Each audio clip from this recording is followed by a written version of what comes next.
పేరుతో కట్టుకున్న భార్యను గొంతుకోసి చంపాడు ఓ కసాయి భర్త. అడ్డు వచ్చిన కూతురిని సైతం రోకలి బండితో కొట్టాడు.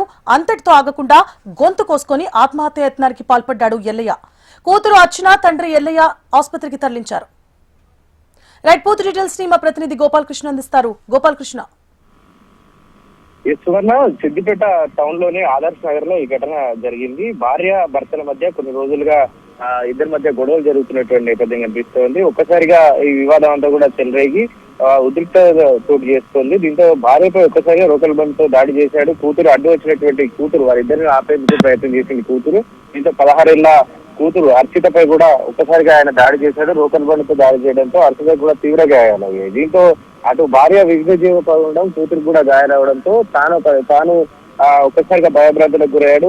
తాను కూడా ఆత్మహత్య యత్నం చేస్తున్నాడు. దీంతో అక్కడ భార్య తిలక చనిపోగా కూతురు అర్చిత 16 ఏళ్ల కూతురు అర్చితతో పాటుగా ఎల్లయ్య తీవ్ర గాయాలతో పడిపోయారు. ఇద్దరిని కూడా, కూతుర్ని తండ్రిని ఇద్దరిని కూడా ఆసుపత్రికి తరలించారు. తల్లి మాత్రం మృతి చెందడంతో విషయాలు అయితే నిలుస్తున్నాయి. ఘటనపై ఇప్పటికే పోలీసులు కేసు నమోదు చేసి విచారణ అయితే చేస్తారు. Right, thank you for the updates Gopalakrishna.